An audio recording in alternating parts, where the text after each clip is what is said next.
اگر بزرگ صابر شاعر دوست داشتنی ملت امروز با ما می بودن 83 ساله میشد. 83 ساله. 83 سال برای یک انسان زیاد است، اما برای یک شاعر کم است، چون که بزرگترین شاعر، بزرگترین عاشق وطن، بزرگترین عاشق دیه، بزرگترین مهربان مادر و پدر و خاک دیار ما خیلی دیگه کم داریم. وقتی میگه که قشلاقه که من بوی چپاتی دارد، هر کس از قشلاق خودش یاد میارد، خواه در منبر بلند نشسته باشد، خواه در پایان. و اینجا چپاتی یاد وطن میکنه. اینجا قشلاقه کش بوی چپاتی ندارد، چپاتی بوی قشلاقش دارد و چپاتی قشلاقش با یادش میارد. و همه خاطر ما میخوام گم که ایجادیات بازار صابر متاسفانه در این چند سالی که دور بود از ما آموخته نشده است. چیزهای نو، چیزهای عجایب، بازیافته شاعرانه خیلی زیاد دارد. من حاضر باوری قطعی دارم که بعد چند دقیقه این بزم آغاز می آورد و با شعری از خاک وطن گوری پدر در دل من موند. ببینید، پدر، خاک وطن و شاعر. نباشد وظیفه شاعرها چی است؟ هم دو شعر گفتن، خندیدن و گریستن؟ نه. ما در ادبیات خرنویس هیچ واهمه نمی کنم. مثل بازار در مسئله توصیف، تعریف، بینش و آفرینگویی به طبیعت بزرگ تاجیکستان ما شاعر نداریم. از شرشره مویت می نوشم و می نوشم. اینجا اول انسان نیست، اول شرشره است، بعد شرشره می نوشم. یا که زنگوله زنان گذشت باران. ببینید، باران زنگوله نمیزند، اما شاعر اجازه دارد که باران زنگوله میزند، چون که شاعر با چشم دیگر میبیند زندگی را. و وقتی که میگوید که مانند زنان گذشت باران، این هیچ کس نگفته است. پاکی، زیبایی، صفا، صافی. یاد این شاعر دوست داشتنی، این شاعر محبوب و این شاعر هنوز برای ما نشناخته و شناخته نشده گرامی بود. الان میرم این گپا رو در اونجا میگویم، میتونه همراه کنم. بسیار خواهش میکنم که روی صحنه بیایم.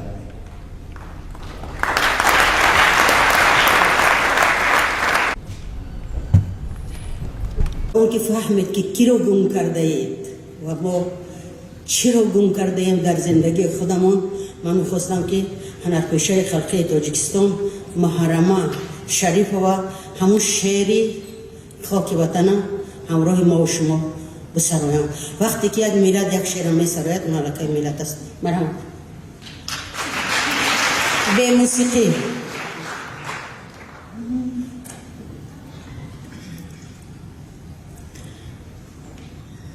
از خاک وطن گور پدر در دل من، در دل من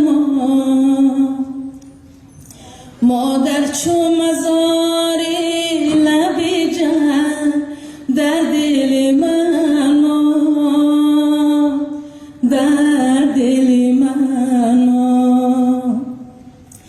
در بسته و فرزند پدر در پس در است، در پس در است. فرزند پدر در پس در دل من، در دل من. فرزند پدر در پس در دل من، در دل من. در آتش کاغذ روی من اگر سوخت،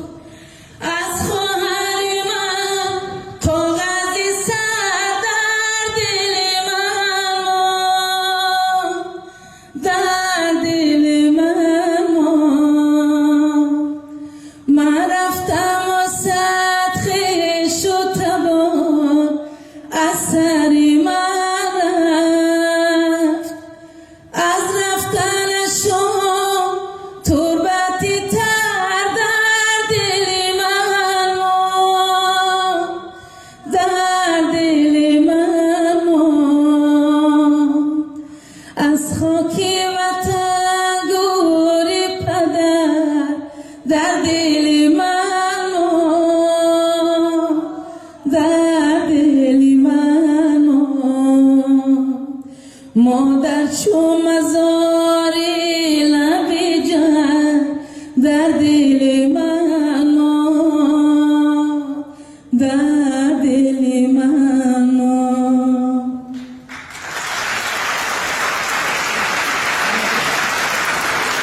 شاکر جان شیرین تشکر بارها عزیز. اکنون فهمیدید که را گم کردید. هیچ کس دیگر این گپ گفتن نمیتوند، خواه هم گفتن نمیتوند، چون که اون خارایی که در کف پای بازار زده بود و اون خاکهایی که مثلا اون خاک تودهایی که ما دیده بودیم، همه اینها باعث شدن که این شاعر ملت شود. ما هممون شعر می نویسیم. یک روز من گفتم که شاعر بسیار شده است، گفتم نه درد زیاد شده است. پس میبینم درد کم شده است، شاعر زیاد شده است.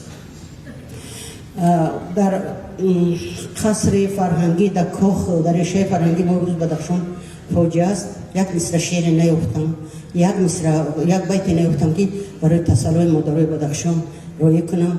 باز همون لالایی که در گلی که گوش کردم. و ما ملت بسیار ارکای ناز پرواریم، خیال میکنیم که همه چیز خدا باره ماتیت ما قبول نکنیم یا که بیم که خواهد دود است. بازار رو ببینید، سرنوشتش بیش از 7 سال شد.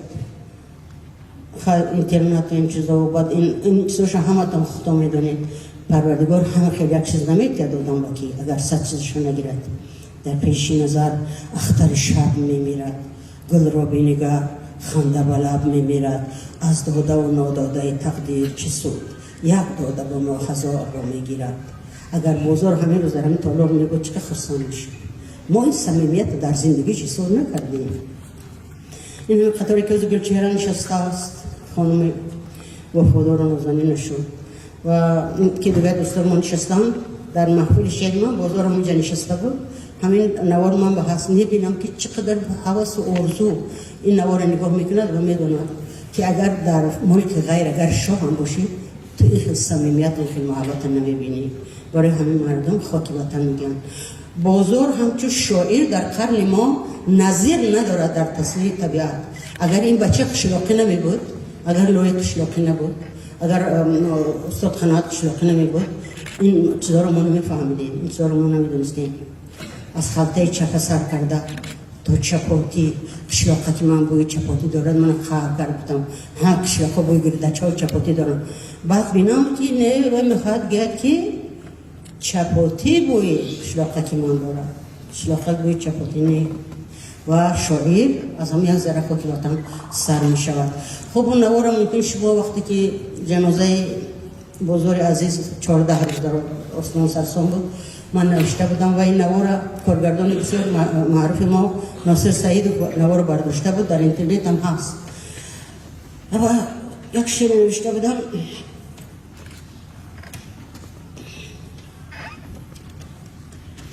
بود به همون شعر بزرگ. چقدر شعر نازنین است، چقدر شعر عاشقانه عارفانه است. زنگوله زنان گذشت باران زنگوله نمیزند، اما شاعر به خودش اجازت میدهد که در بارش باران یا برق زیرا که میخواد هم رو شنود. از حمید من یک اقتباس گرفتم و تاریخ زندگی بازار تا جایی که میشناسم از کودکی میشناسم براتون میخونم. در کتاب غزلیاتم این اندر تحریر کردم و هم تحریر میکنم. از دار جهان گذشت شاعر، به جا و مکان گذشت شاعر. با شور و قیام آسیانه با سوز نهان گذشت شاعر. از بند و گزند و چاه و زندان آزاد روان گذشت شاعر. از سنگر به اجل نمردن به تیر و کمان گذشت شاعر. با عشق یتیم و روح زخمی با درد گران گذشت شاعر. با مشعل ارغوان لاله با رنگ خزان گذشت شاعر. در سینه دل شکسته داشت، دل در کف جان گذشت شاعر. از شرق به غرب قاصد درد زنگوله زنان گذشت شاعر. انگشت به تگمه در شعر در مشت فغان گذاشت شاعر. آنی که زبان ملتی بود از زخم زبان گذاشت شاعر. آنی که زبان ملتی بود از زخم زبان گذاشت شاعر. زنگوله یادها خاموش است ای بخبران گذشت شاعر.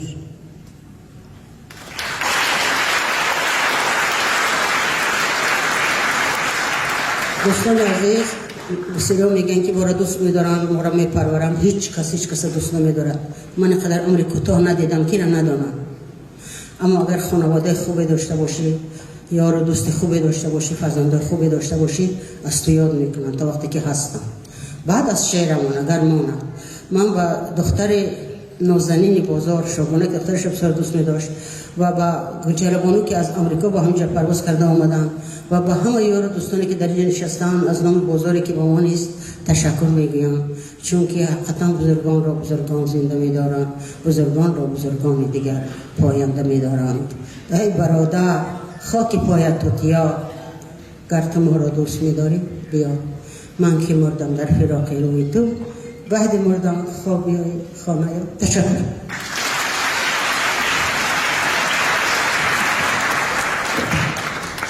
من نمیدانم که در سودای شعر شاعری از شاعری ناشاد کیست، لیک روز به غزل به شعر تر ماند اگر لبهای من چون لبان چشمه های خشک پرسین میزند.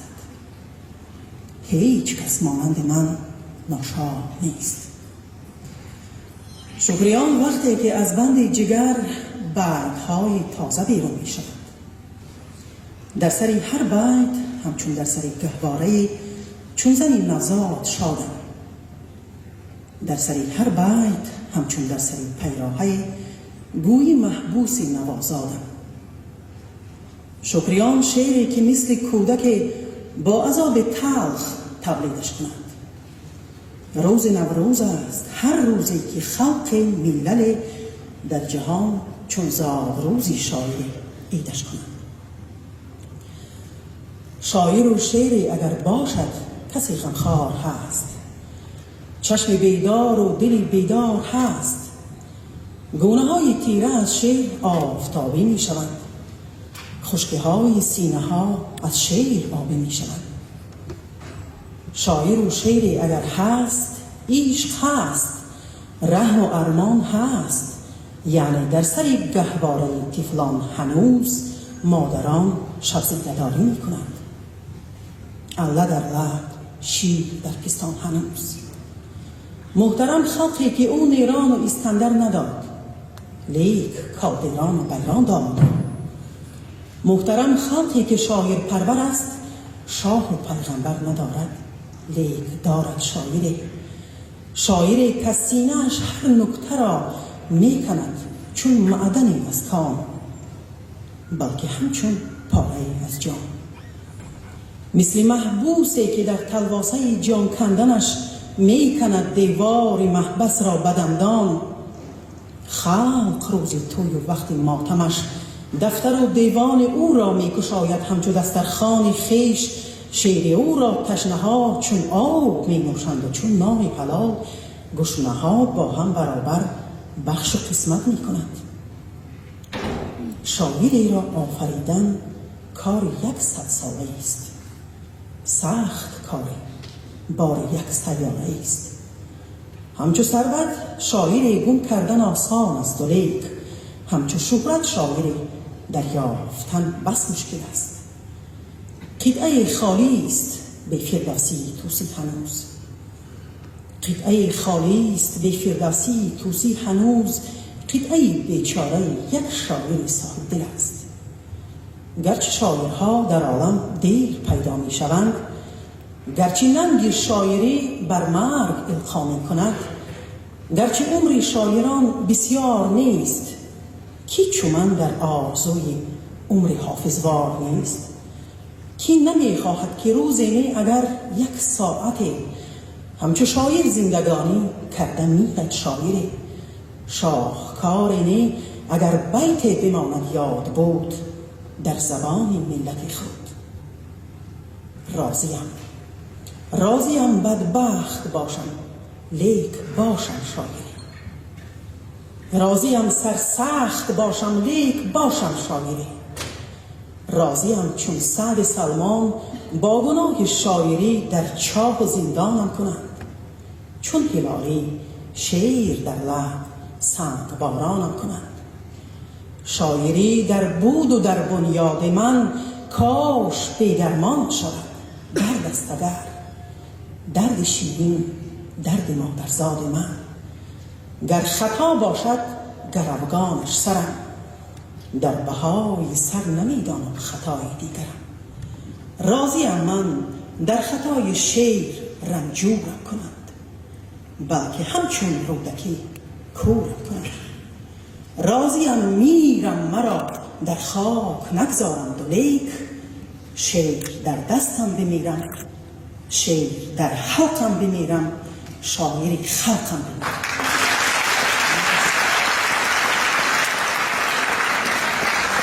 آفرین کامیاب باش. وارثی واقعی شیخ الرئیس حجت الحق سینای بزرگ است سعادت ما. زنجیره جمله که من می سازم از نقره و طلای سخن می سازم. این را نه برای خویشتن می سازم، آویزه گردن وطن می سازم. من با کمال احترام از استاد اسکر حکیم خواهش میکنم که روی صحنه بیاین، چون اینجا نفران از هر شعرشان چهره ایشان را میبینیم که تا امروز درخشان است. و ببینید من سالهای سال با استاد بازار صابر همسایه بودیم و از راز و نیاز همدیگر با خبر بودیم. و یک لحظه بسیار هم عجیبی را برایتان گویم که استاد بازار شبها کار میکردند. در اینجا خانمشان همسایه عزیزی ما هستند، دخترشان هستند و دوستان دیگر همسایه های دیگر نیز هستند. اونهایی که امروز زنده هستند و سلامت هستند میدانند که استاد شبانه کار میکردند تا سحر. یک وقت سال 1900 مثل اینکه 80 بود، من کتاب دویمم را در قلمرو سخن را به چاپ آماده می کردم و با آن سرسخن می نوشتم و سرسخن نوشتم. یک شب ساعتهای 4 نوشته تمام کردم. دلم بسیار می خواست که به یک کس همون سرسخن خوانم و از تریزه آشخانه‌ام به بیرون نگاه کردم. دیدم که استاد بازار در دستشان ستیل پرتاو روی حوالی برآمده طرف پرتاوگاه میروند که پرتاو پرتاید. گفتم استاد، نگاه کردن، گفتم همین خانه من بیاید یک گپی ضرور دارم. گفتن که ساعت شب چه گپی ضرور داره؟ گفتم خیلی بیاید آخر. گفتن که خانه تو تنگ 3 خانه من 4 تا کابینت علاوه دارم، خانه من بیا. بعد من سرسخنی نوشته گرفته رفتم ساعت 4 سحر خانه ایشان و اون سرسخانه برایشان خواندم. خوب گوش کردن تا آخرش و همه دوستان ما میدونیم که استاد هرچی که در دلشان بود روبرو میگفتن. اون خوب به شاعر یا که به هر کس یا سخت میرسد یا که میفارد فرق نمیکرد، در دلشان هرچی باشد میگفتن. بعد گفتن که خیلی سرسخنی عالمانه و منقدانه و مثل اینکه خب من هیچ ایراد ندارم اما یک ایراد دیگر دارم. گفتن که همه این گپ‌ها را یک طرف من میخواهم فهمم که چرا تو به همین تنقید مشغول هستی. از دست تو نوشتن دیگر چیزا میباید، مثلا شعر، با تو همین کار چی در کار؟ همین سببش من میخواهم فهمم. همین سببش در همین سرسخن نویس. گفتن باور میکنید من همون سرسخن تیار یک طرف ماندم، سرسخن دیگری نوشتم که امروز در همین کتاب در قلمرو سخن هست و من در اونجا گفتم که چرا من همون وقت خب بیشتر مقاله می نوشتم، نقد می نوشتم نسبت به شعر و در همون کتاب به خیال من، به خیال شخصی خود من، هرچند بعضی ها میگویند که دیگر مقالات خوبتر است، اما در اونجا مقاله است با نام بوی گلخوار که درباره استاد لایق است، استاد بازار صابر است و درباره ایجادیاتشان و کتاب‌هایی که تا اون وقت نشر کرده بودند. به نظر من تا امروز چنین میرسد که بهترین نوشته من در نقد همون باشد. نگاهی گرم من از فرق کوهستان به سوی چون زرفشان روز و شب جاری است. بخارا با غم و اندوه میبینم که جایی بس عزیزانت در آغوش تو همچون جای سینا جاویدان خالی است. تو گویا پیش از این در روزگاران یکی ولکان بودی یا در سری ولکان سوزانه که آخر در سیلی آتش افشانی عزیزانت چو اخترها شدند از هم جدا و برچاوش در عالم به هر سوی به هر کوی. یکی با تیغ و با پیغام پی اسکندری مقدونی را بگرفت و یونان رفت. یکی از دست تیمورلند و چنگیزخان زلالی آبی تو در چشمه های و خاکی تو در مشت سری خود را گرفت و روم و ایران رفت. یکی گر در غریبی بی نشان گم شد به مثل خطره در کام ریگستان، دیگر با دولتی بی دولتی تاجیک برابر در میان ترک و تازیک بخش و قسمت شد. تنش سوی سرش سوی تنش چون قطعه یک سرش همچون سری کشور. در اقصای جهان تخمی بزرگانت بمانند زر سیمت پریشان شد، بمانند زر سیمت به بیقدری. اگر راه چو راهی کهکشانت بود به مثل رشته پیچیده گویا رفت در پای جهان گردان. اگر شستند از بین تو بارانها رهی را چون رهی موران، رهی را بادها رفتند از بین توی و دنیا. غریبی را چو فرزندان تو مردم نمیداند، غریبی را چو فرزندان تو مردم نمیداند کسی همچون بخارایی. چیزان تلخند و شیرینند غمهای وطنداری. جهانگردان و سربازان تو در جمله گورستان عالم بی نشان خوابند، از ایشان در تگ خاک تو غمهای گران خوابند. به دست رفت از دستت زر سامانی و قانون سینایی، به دست رفت از دستت زر سامانی و قانون سینایی. تو را هر دوست غارت کرد، تو را هر دوست قسمت کرد. به مردم رنگ روی زرد ماند از اسر طلایی. چه ناظرهای سالاری تو را درد و ستم کشته، چه ناظرهای سالاری تو را درد و ستم کشته، چه شاعرهای ممتازی تو را آه و علم کشته.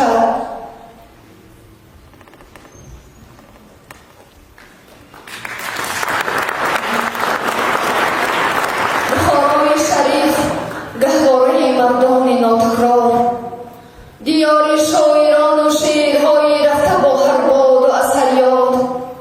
مزار ننگ و نام احمد دانش، مزار دردهای شاهین بیمار. آره جاویدان بیمار به یاد چشم من تر می شود هر بار. ولی هر بار می بینم که هر ویرانت را روز آبادی است. تو در بالای صد ویرانه آبادی، تو در بالای صدها کنده زولانه آزادی. اگر در زیر دیوار زی ترک نعل اسب مانده و استازی همیان کنون در چنگ تاریخند، اگرچه ننگ تاریخند. بخارای ادب پرور نگاهی گرم من از فرق کوهستان به سوی چون زرفشان روز و شب جاری است. همی خواهم چو پیوندد دو چشمم مثل رود تر کند روی زمینت را. نگردد تو پریشان پس از این خاکی برماندد. این زبان مادری رو بخونم چون وقتم کوتاه است و میخوام سخن رو برای روزانه برامون اینجا یک شعر رمزی که استاد بازار صابر برای اهل گوچره نوشتم، چون اهل گوچره هم در اینجاست و افتخارشون هم تسلیم بزنیم. من میخوام شعر پیامبر رو بخونم. تو نیمی منی، نیمی جسم و جان منی، و ذره ذره تو پیوند استخوان منی، جاودان منی. به هر کجا که روی در من است ریشه توی پر از قلم سبز استخوان منی. به هر کجا که روم نیمه تنم به تو، به هر کجا که روم نیم آدمم به تو. به هر کجا که ببینم تو را زیاد شوم، به هر کجا که نبینم تو را کمم به تو. به دست من برسد دست کس تو می لرزی، رسد به دست تو دست بلرزه می آیم. تو آشیان من و من که آشیان تویم، تو جای جان من و من که جای جان توام. تمام نعمت دنیا چنان که مال کس است، تمام نعمت دنیا به حکم خار و خس است. تو من همین آریانه را دارم، مگو به نام و به نشان رفتن، من این نام و نشانه را دارم. قبل از آن که یعنی چند حرفی بگم، من اکنون آگاه شدم که آزمون اعلام شده بوده است از طریق آنلاین، آزمون برای بهترین قرائت شعر استاد بازار. و حالا من غالبان را دعوت بکنم یعنی همراه آریانه و شارگونه یعنی توفه ها را میسپارم. خب ناهیده جان رحمان آمد، ناهیده بانو، ناهیده رحمان آفرین یعنی سپاره بنابراین. خب آفرین. خب باز یک تفلک خورمک دیگر عبدالقادر تنبک بابای من اینا آریانه میشه.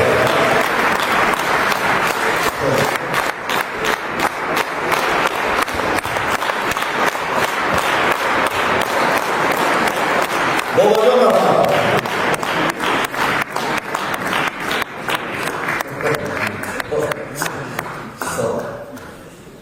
مبارک باشه، مبارک باشه. باید که این 1000 سامانی بوده است. خب بعد این مسئله بعد گفتگو بکنیم. یکان هم از شایفتگان و دوستداران و پیوندان و اهل مذهب راه راستی استاد بازار صابر از سالهای 90 یک کتابچه دارم، 2 افتاگراف ساینده است. سالهای 90 نه عموم شده بود، در کتاب 2 ساینده است. ساینده است استاد بازار صابر و وقتی خاطر استاد رجمان. یک از استاد یا قاویلی هستند، دو کسان کومیر و قبره استادی که برای ما برای همه ما شما عزیز است، چون سخن و درازا نکشتن در انجام تشکر به شاگردان و کماندش و تیمش و انا همین بهترین کاری که شما کردید در شبکه اجتماعی نه تنها غوغا باید بیانگیزد، بلکه چون یک محفل‌های سامان می‌گردد که حتی رسانه‌های تلویزیونی و رادیویی دولتی نتوانند. سلامت بخیر. آفرین. و غالب سوم آمینه جان رستم آمد. آمینه رستم هستم. آفرین. اینا همه یکم جا گرفتن، یعنی با تحفه و با مکافات پولی سرفراز شدن. مبارک باشه، مبارک باشه. آفرین. خب سلامت باشه.